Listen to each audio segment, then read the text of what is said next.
오늘은 성서주일이자 더불어 오늘은 대림절 세 번째 주일입니다. 우리가 대림절 계속 보내면서 첫 번째 초는 소망의 왕으로 오신 예수님을 우리가 기다리며 우리에게는 기다림의 소망을 가지고 있었습니다. 두 번째 초는 우리에게 평화의 왕으로 오신 예수님을 기다리며 우리에게는 회개하는 마음이 있어야 한다라고 말씀을 드렸습니다. 오늘은 세 번째 초를 점화할 겁니다. 세 개의 초를 점화하는 것은 이제 소망의 왕, 평화의 왕과 더불어서 사랑의 왕으로 오신 예수님을 기다리려고 합니다. 사랑의 왕으로 오신 예수님을 위해서 우리가 해야 될 것은 나눔입니다. 우리가 가지고 있는 것을 나누는 것이 사랑의 가장 큰 표본이고 가장 중요한 주님의 마음이기 때문에 그렇습니다. 우리 세 개의 초를 점화하고 난 뒤에 이어서 말씀을 계속 받도록 하겠습니다.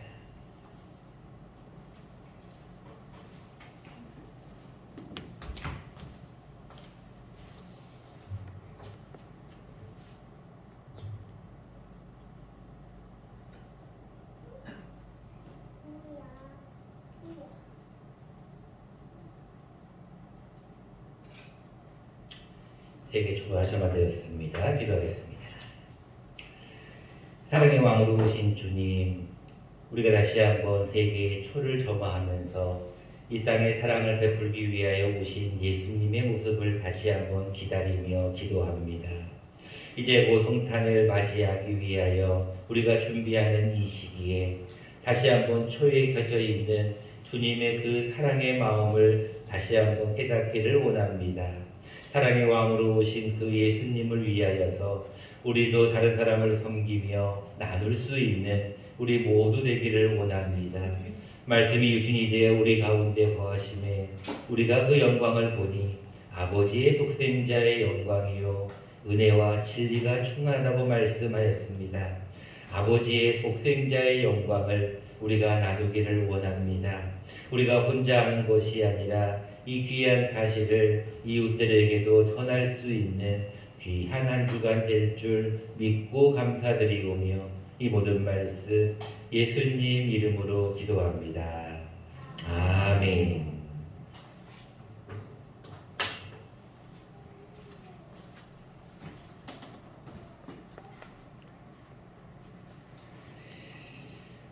오늘은 대림절 세 번째 주일이자 성서주일로 지킨다라고 이미 말씀을 드렸습니다. 여러분 방금 기도했듯이 예수님은 이 땅에 오셨을 때 육신으로 오셨죠. 근데 그 육신의 모습은 육신의 모습으로만 오신 것이 아닙니다. 영의 모습, 하나님의 모습으로도 오셨습니다. 그는 근본 하나님의 본체시다라는 말씀을 여러분들이 많이 들으셨을 거예요.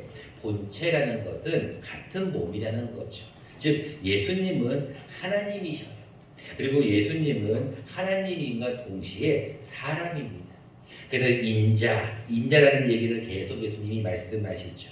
인자는 하나님은 그의 아들 예수 그리스도라고 하면서 하나님을 아버지라고 표시도 하지만 하나님은 곧 예수님과 동등됩니다. 그래서 제가 수요일에도 말씀을 나누었지만 하나님의 이름도 임마누엘, 예수님의 이름도 임마누엘. 그래서 우리는 예수님에 대해서 정의를 분명히 해야 될 것은 100% 하나님이시고 100% 인간입니다. 어떤 분들은 예수님에 대한 정의를 할 때 예수님은 하나님의 성품 50%, 사람의 성품 50%라고 생각을 하는데 그것은 성경적이지 않습니다. 여러분 예수님은 온전한 하나님이시자 온전한 사람입니다.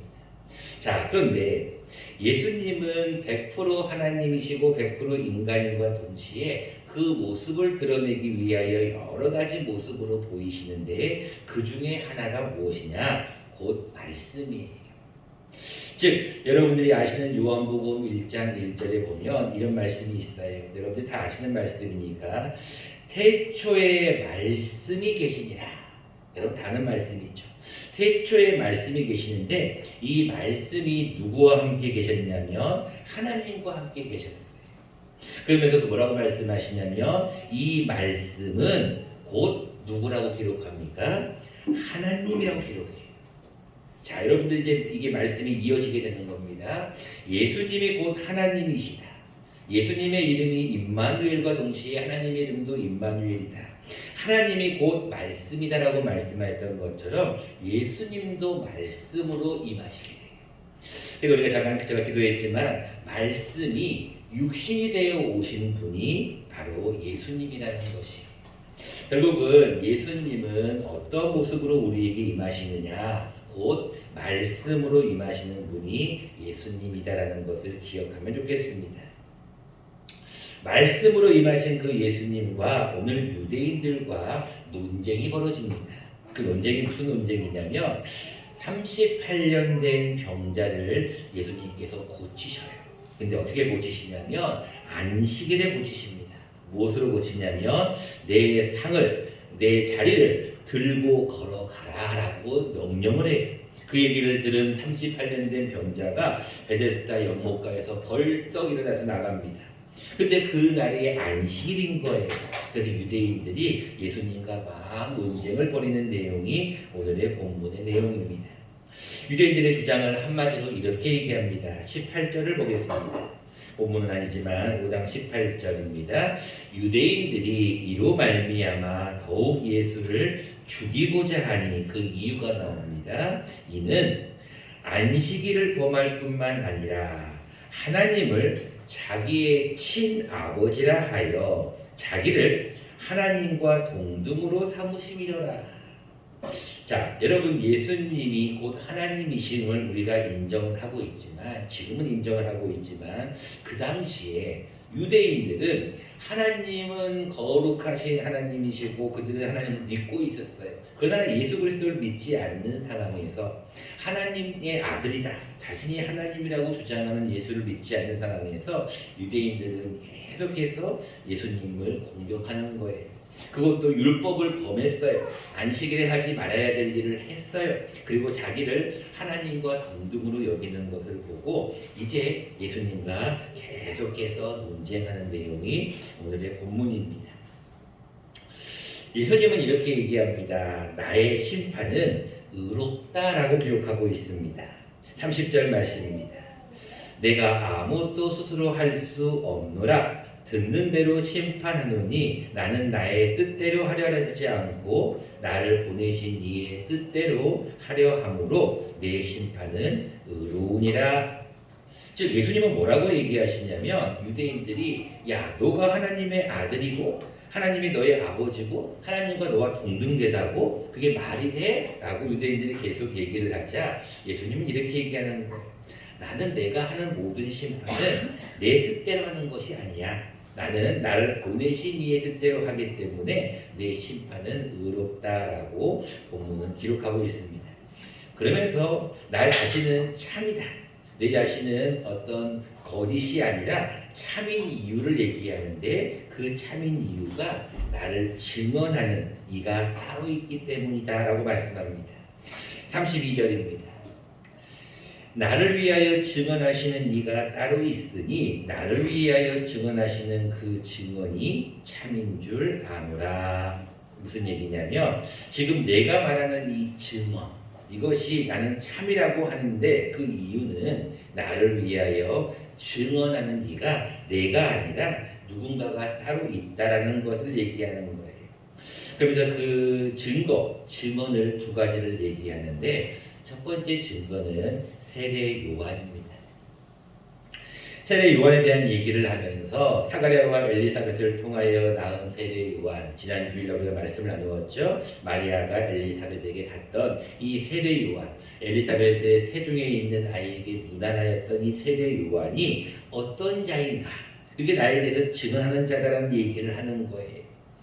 35절 말씀입니다. 요한은 켜서 비추이는 등불이라 너희가 한때 그 빛에 즐거이 있기를 원하였다라고 얘기합니다. 즉 요한이 자기에 대하여 증언하는 것을 예수님께서 말씀하시는 것. 여러분들이 다 아시는 말씀이에요. 예수님께서 세례 요한에게 세례를 베풀기 받기 위해서 나아가잖아요. 그때 요한이 뭐라고 얘기합니까? 이는 성령으로 세례를 베푸는 이다. 나는 너희에게 물로 세례를 베풀지만 그는 성령으로 세례를 베푸는 자다. 나는 그의 신발끈 풀기도 감당치 못하겠다라고 얘기하면서 그가 하나님의 아들이다라는 것을 이미 증언하고 있어요. 자세한 것은 여러분들이 요한복음 1장에 24절부터 보면 자세히 내용이 나옵니다. 즉 예수님은 하나님의 아들이 나에게 와서 세례를 받는 것은 가당치 않습니다라고 세례 요한은 예수님에 대하여서 이야기를 하죠. 그러나 예수님은 그렇게 얘기합니다. 너가 세례를 베푸는 것이 옳다. 그렇게 하면 하나님의 의를 이룬다라고 예수님은 말씀하셔요. 자, 첫 번째로 예수님 자신에 대해서 증언하는 이가 세례 요한이 있었다. 두 번째로 예수님이 참이다라는 것을 증언하는 이가 있으니 그가 누구냐면 하나님 아버지시다라고 말합니다. 36절입니다. 내게는 요한의 증거보다 더 큰 증거가 있다. 즉 세례 요한이 나에 대해서 증언하는 그 증거보다 더 큰 증거가 하나가 있는데 그것은 무엇이냐면 아버지께서 내게 주사 이루게 하시는 역사, 곧 내게 하는 그 역사가 아버지께서 나를 보내신 것을 나를 위하여 증언하는 것이다. 즉 하나님 아버지가 나에 대해서 증언하신다라는 것이, 즉 예수님은 유대인들과 계속 논쟁에서 뭐라고 말씀하냐면 세례 요한이 나에 대해서 증언하고 있다. 또 하나님 아버지도 하시는 그 역사, 하나님 아버지 하시는 일이 나에 대한 증언이다 라고 계속해서 예수님은 말씀하고 있는 거예요. 이게 나의 증거다라고 얘기하는 거예요. 그러면 하나님은 어떻게 역사하시는가? 오늘 본문에 두 가지를 얘기하고 있는데 첫 번째는 하나님은 나에게 어떤 모습으로 역사하시냐면 내가 하는 일, 내가 하는 역사를 보고 하나님은 역사하신다. 36절 말씀을 다시 한번 보시기 바랍니다. 내게는 요한의 증거보다 더 큰 증거가 있으니 아버지께서 내게 주사 이루게 하시는 역사가 있어요. 여러분들 방금 말씀드렸죠? 베데스다 연못가에 유대인의 명절이 되면 수많은 사람들이 이 예루살렘 옆에 있는 양문경, 즉 히브리 말로 베데스다라는 곳에 모입니다. 많은 병자가 모여요. 어떤 맹인, 다리 저는 사람, 어떤 혈기 많은 사람들이 모입니다. 모이는 이유는 한 가지입니다. 물의 움직임을 기다리다가 물이 움직일 때 천사가 와서 그들의 먼저 들어가는 자에게는 모든 병을 어떤 병이든지 낫게 한다고 하는 풍설이 있었기 때문에 그래요. 근데 정말로 그 일이 있었는지 없었는지는 풍설이기 때문에 알 수가 없어요. 근데 예수님께서 38년 된 병자를 보시고 그 누운 것을 보시고 예수님께서 이렇게 질문합니다. 야, 너가 낫기를 원하느냐? 그때 그가 뭐라고 얘기합니까? 주여, 물이 움직일 때 나를 못에 넣어주는 사람이 내게 없어서 내가 지금 가는 동안에 다른 사람이 먼저 갑니다. 그런 어떤 풍설을 믿고 있는 그런 38년 된 병자에게 예수님이 뭐라고 말씀하십니까? 5장 8절입니다. 예수께서 이르시되 일어나 내 자리를 들고 걸어가라 라고 하시니 그 사람이 곧 나아서 자리를 들고 걸어가니라. 여러분 놀라운 일입니다. 38년 동안 병 낫기를 위해서 누군가가 자기를 그 물에 넣어줄 사람이 없어서 기다리고 있는 그 베데스다의 연못에 38년 된 환자를 향하여서 예수님께서 뭐라고 말씀하냐면 낫고자 하느냐라고 질문을 할 때 이가 먼저 아무도 나를 넣어줄 사람이 없습니다라는 그의 변명을 들은 뒤에 예수님이 하신 말씀은 간단합니다. 8절입니다. 다시 한 말씀 드립니다. 일어나 내 자리를 들고 걸어가라 라고 하는 그 명령 한마디에 그 사람이 곧 나아버렸어요. 자리를 들고 걸어가 버렸다는 거예요. 여러분 하나님께서 하시는 일은 이렇게 놀라운데 그 일을 누구를 통해서 하셨느냐? 예수님의 말 한마디에 그 일이 일어났다는 거예요. 즉 하나님은 예수님에게 그런 역사를 할 수 있는 힘을 주셨다는 거예요.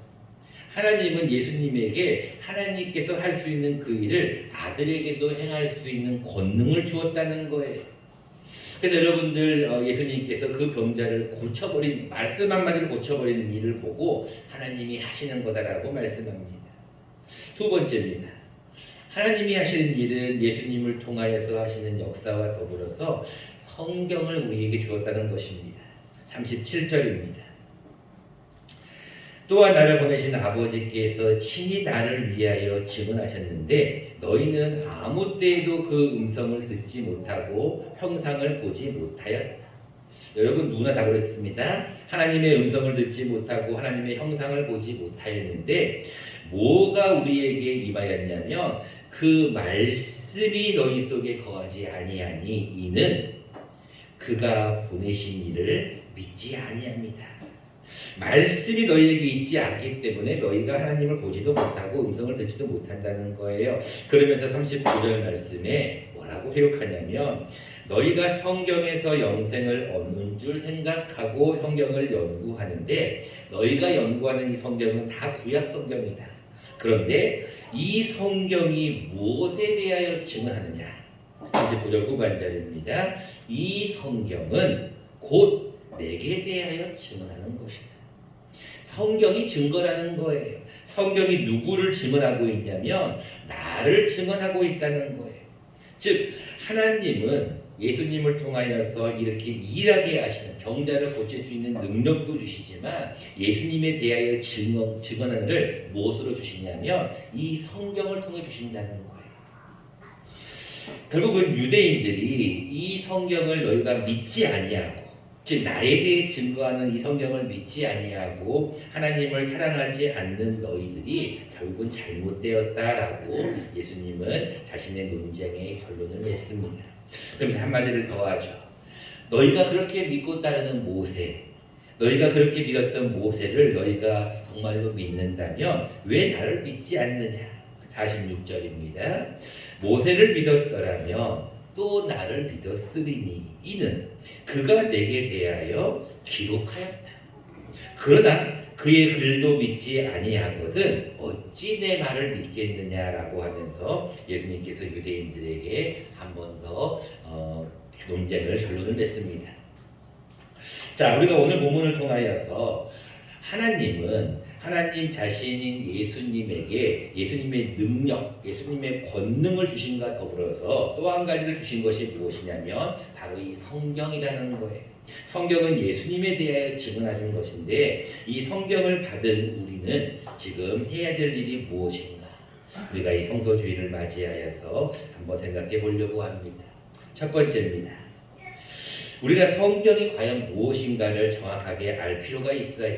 방금 분명히 말씀을 드렸습니다. 성경은 예수님에 대하여 증언한 것이.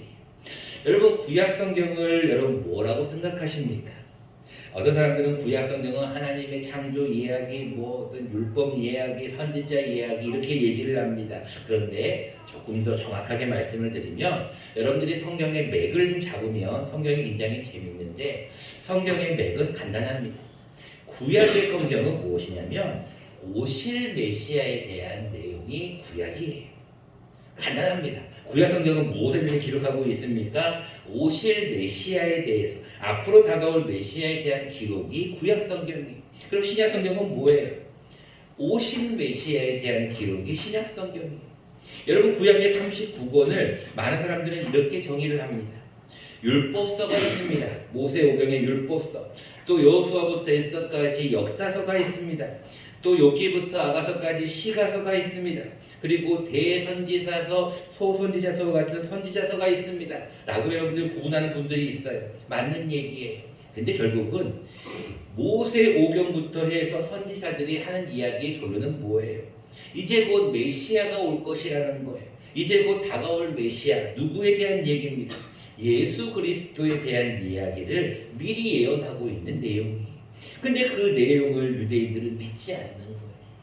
오로지 하나님만 믿고 있으니까 그들이 예수님이 하는 모든 거에 대해서 자꾸 딴지를 거는 거고 자꾸 불만을 얘기하고 싸우려고 하고 죽이려고 하는 거예요. 여러분도 분명히 기억해야 됩니다. 성경은 어떤 책인가? 성경은 오직 예수님에 대한 증언이다. 예수님에 대한 기록이 성경이다라는 걸 기억하셔야 돼요. 어떤 분들이 그런 얘기를 하더라고요. 성경은 참 오래된 베스트셀러다. 마음의 안정을 얻기 위하여서 성경을 읽어야 된다.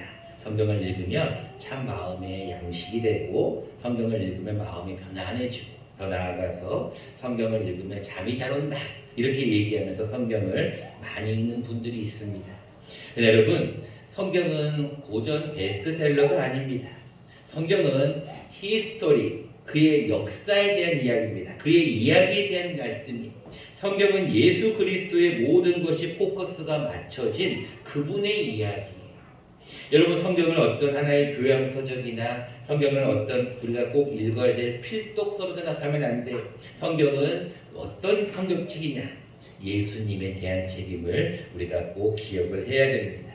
중요한 것은 이 성경이 예수님에 대한 책인데 이 성경을 가지고 이단이 나온다는 거예요. 왜 그럴까? 똑같은 성경을 보고 예수님에 대한 책인 걸 알겠는데 이 예수님에 대한 성경을 보면서 왜 자꾸 이단이 나올까? 여러분, 요즘 신천지도 그렇고 많은 이단들을 보면 다 어디서 나오냐면 성경에서 나와요. 그 이유가 왜 그렇다고 생각하십니까? 성경이 분명히 예수님에 대한 책인 걸 우리는 알지만 이 성경을 특별히 예수님에 대한 해석을 우리가 조심해야 돼요. 왜 그러냐면 이 성경은 사람이 사사로이 풀 수가 없기 때문에 그래요. 어려운 것을 자꾸 어떻게 풀려고 하다 보니까 이단이 나오는 거예요. 그래서 베드로후서는 우리에게 이와 같이 경고합니다. 자, 우리가 2절 말씀이니까 같이 천천히 한번 자막을 보면서 한번 읽어보도록 하겠습니다. 시작.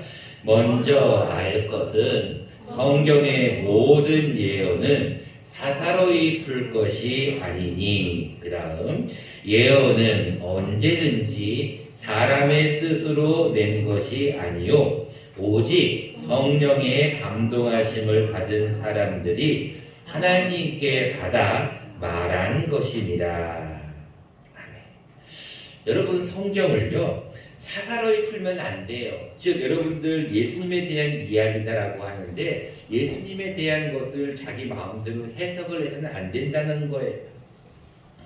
예언은 사람의 뜻으로 낸 것이 아닙니다. 여러분이 성경을 사람의 뜻으로 쓴 것이 아니고 분명히 말씀합니다. 21절에 성령의 감동하심을 받은 사람들이 하나님께 받은 말씀. 왜 이단이 나오냐면, 왜 자꾸 어려운 말들을 하냐면 그 이유는 간단합니다. 하나님께 받지 않고 자기의 생각으로 받기 때문에 그래요. 말씀을 자꾸 자기의 생각으로 갖다가 풀이해서 그러는 거예요. 여러분, 더러 어려운 것이 있다고 분명히 성경이 기록하고 있어요. 억지로 풀지 말라고 기록하고 있어요. 근데 우리는 그 어려운 것을 어떻게든지 풀어보려고 도표를 만들고 그림을 그리고 이게 신천지거든요. 결국은 하나님은 이렇게 얘기합니다. 성경은 내가 준 말씀을 그대로 받는 것이 성경이다. 그래서 여러분, 우리가 성경을 어떤 말씀을 쪼개고 성경을 어떻게 잘 풀이하고 그것도 물론 어느 정도는 필요한 부분이 있어요. 그러나 난해한 부분, 어려운 부분까지도 우리가 들어갔다가는 이단에 빠지기 쉽다는 것을 기억하시기 바랍니다.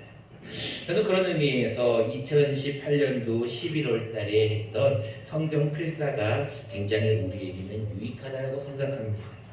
하나님 앞에 감개상으로 올려드렸습니다. 여러분, 그 해에 추수감사주일 때 세 분의 우리 세례식도 거행하였는데 이 11월 1일부터 제가 성경 필사를 많은 분들이 참여해 주셔서 참 감사한 마음을 가지고 있어요. 2020년 4월 10일까지 우리가 성경 필사 6권이 지금 감개상에 있어요. 여러분, 필사를 하시는 많은 분들이 그런 말씀을 하셨어요. 제가 그걸 지금도 기억하는 거는 이런 말씀을 하셨어요. 말씀을 읽는 것과 듣는 것과 쓰는 것은 달라요. 쓰다 보면은 이 말씀이 조금 더 깊어집니다. 그리고 조목조목이에요. 음식을 그냥 꿀떡 삼키는 것이 아니라 꼭꼭 씹어서 삼키는 것이 필사예요. 여러분, 필사를 하다 보면 조금 이해가 안 가고 좀 말씀이 좀 어렵다는 말씀이 좀 있어요. 그럴 수밖에 없어요. 신학을 하고 그리고 오랫동안 신학 공부를 한 저도 이 말씀이 어떻게 이렇게 되지라는 것으로 좀 이해가 안 갈 때가 있거든요. 근데 이걸 억지로 풀려고 하려면 꼭 문제가 발생한다는 걸 기억하시고 단순하게 기억하셔야 됩니다. 성경은 오직 예수님에 대한 증언임을 여러분들이 믿으셔야 된다는 것입니다. 두 번째입니다. 성경은 예수님에 대한 증언임을 우리가 안다면 또 한 가지를 알아야 될 것은 무엇이냐면 우리는 예수님을 믿어야 구원받는다는 것을 우리는 알아야 됩니다. 믿음이 결국은 구원을 받는다는 것을 기억하셔야 돼요. 여러분 제가 계속해서 현수막을 여러분들에게 설명을 드립니다. 여러분 앞에 현수막에 뭐라고 나와 있습니까? 분명히 아들을 낳으리니 이름을 예수라 하라. 여러분 지금 대림절 기간에 예수님에 대한 얘기를 계속하는데 이 예수의 뜻이 뭐예요? 이는 그가 자기 백성을 그들의 죄에서 구원할 자입니다. 여러분 성경에는요 사람을 구원할 말씀이 기록되어 있어요. 중요한 것은 그 성경을 아는 것만이 중요한 것이 아니에요. 그 말씀을 암과 더불어서 뭐를 해야 되냐면 믿어야 돼요. 여러분들 잘 아는 말씀 요한복음 3장 16절 하나님이 세상을 이처럼 사랑하사 독생자를 주셨어요. 근데 그 다음 말씀이 중요하잖아요. 이는 저를 믿는 자마다예요. 믿는 자마다. 아는 게 중요한 것이 아니에요. 예수님이 어떤 분이시다, 예수님이 무슨 일을 행하셨다라는 걸 우리가 아는 것만이 아니라 그를 믿어야 여러분들이 구원을 받는다는 것을 성경은 말해요. 38절입니다. 그 말씀이 너희 속에 거하지 아니하니 이는 그가 보내신 이를 믿지 아니합니다.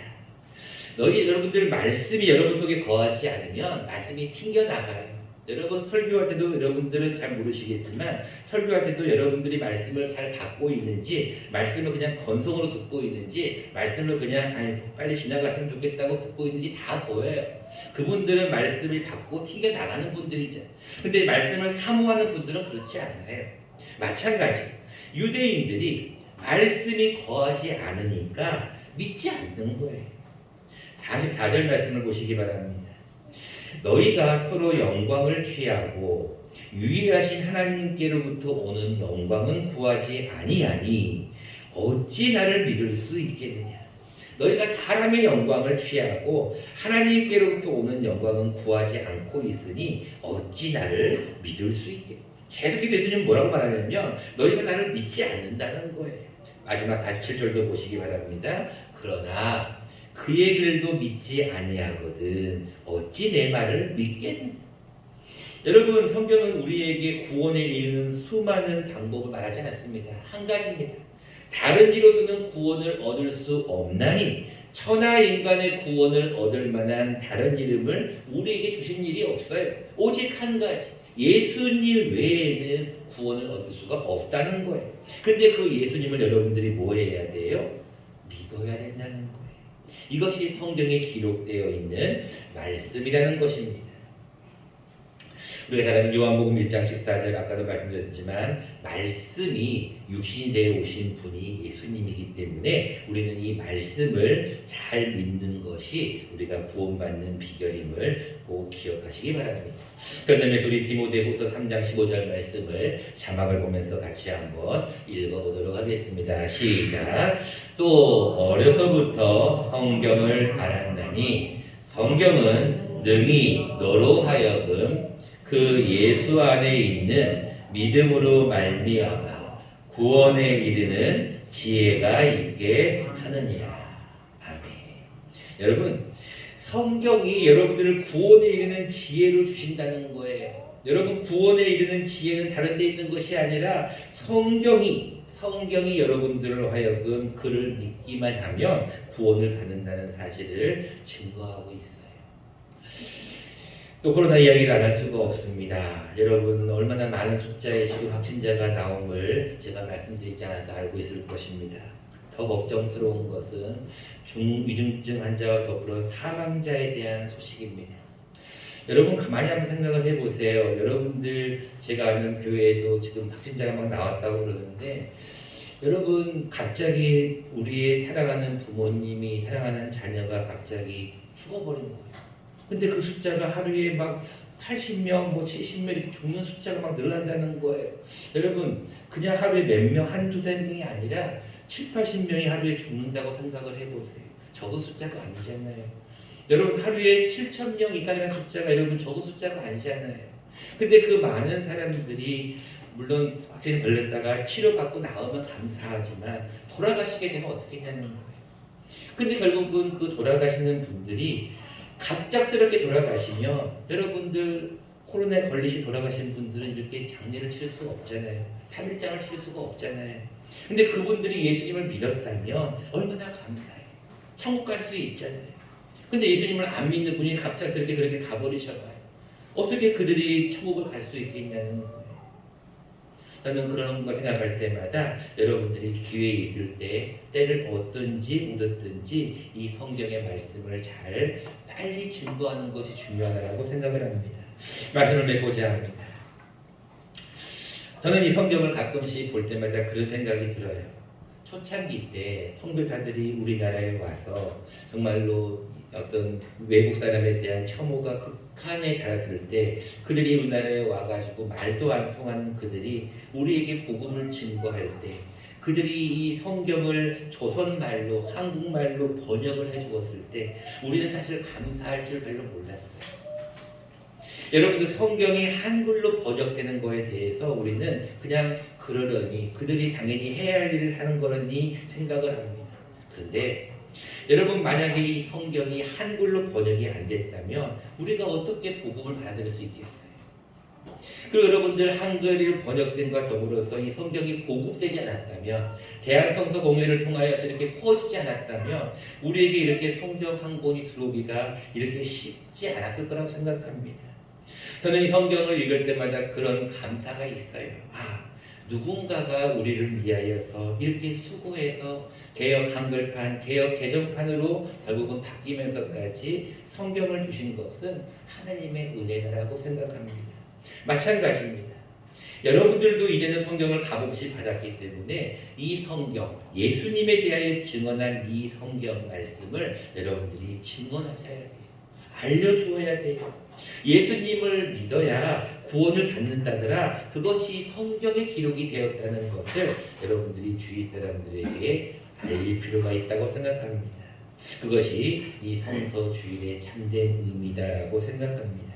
하나님 여러분들 말씀이 육신으로 되어 오신 이 예수님을 여러분들 잘 기억하시고 성경에 기록된 예수님을 잘 증거함으로 말미암아 이 한 주간도 승리하는 저와 여러분 되시기를 간절히 축원합니다.